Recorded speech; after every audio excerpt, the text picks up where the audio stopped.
Hello. Today on a sunny Tuesday afternoon in the middle of a back parking lot at David Rittenhouse Laboratory, University of Pennsylvania, we have a solar panel. It is a gorgeous, nearly cloud-free day. I have oriented on the ground here the cardinal directions. North is straight back, south is directly towards the camera, so west is clearly this way. At somewhere between 2:30 and 3 o'clock today, which is the time it is right now, the sun is off over that way right now. The solar panel, when it is exposed, right now it has a cover on it along with these fancy boots to hold it down. The solar panel will drive a potential difference across a resistor down here on the bottom, and it will drive current through that resistor. At the back here, we have connected a voltmeter and an ammeter so that we can measure those voltage and current changes as we go.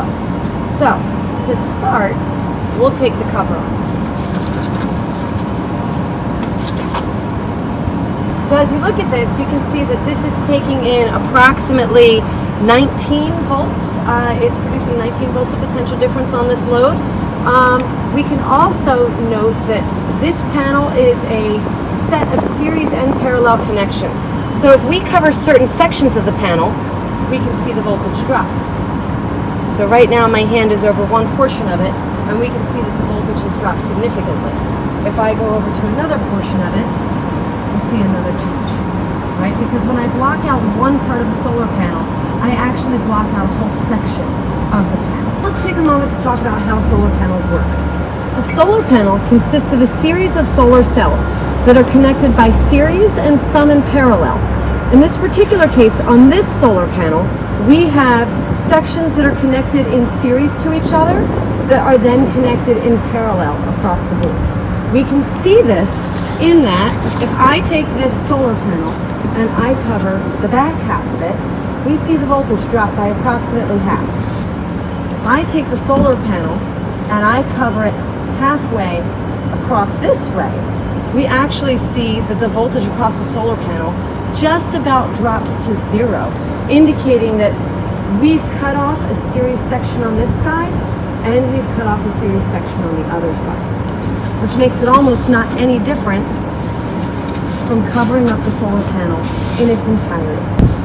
So they used to design solar panels in series on the panel, and then they would connect the panels in parallel. But if one shadow fell across a panel, the entire panel was out, because as soon as you interrupt a series circuit, the circuit is shut off, effectively shut off. So with solar panels now, they have sections that are in series, but they're also connected in parallel on the same panel, so that you can have shadow on part of the panel, but not all of it, and still be able to generate some energy or get some power output from the panel. So, right now, the only thing the solar panel is connected to is this light bulb.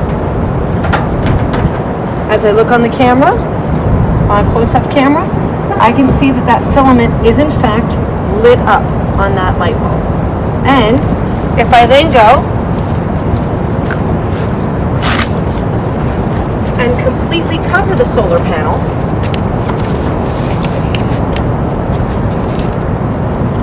we can see that the light bulb is now off. So it is in fact the solar panel that is powering this light bulb.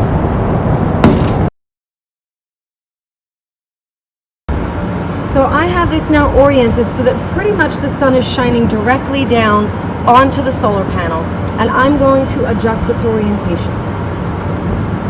Very slowly up.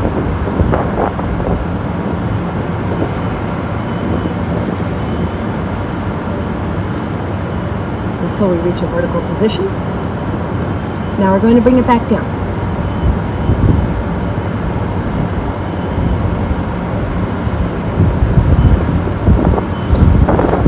And what you see is that there are noticeable changes to the voltage across this panel, depending upon its orientation to the sun, but they aren't significant. So now let's try turning it. So as I watch the shadow of this, I am oriented just about so that the sun is at my back, which means it'll be at the back of the solar panel as well. I'm going to duck down to get out of the way of the solar panel so that I don't have shadow cast on the solar panel. And we're going to raise this up again and watch the changes in the voltage.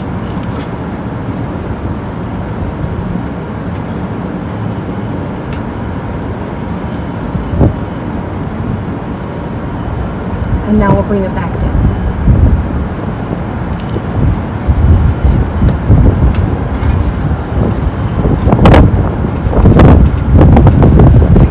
In this situation, you can see rather significant changes in the power going across the solar panel, or the voltage difference that the solar panel is able to produce for the load that's attached to it. We can also take the solar panel and we can raise it up a certain degree.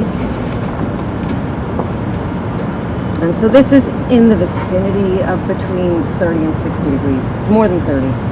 I don't know that it's 45. I haven't pulled out a protractor for this. But we are now going to take this solar panel and we're going to rotate it all the way around.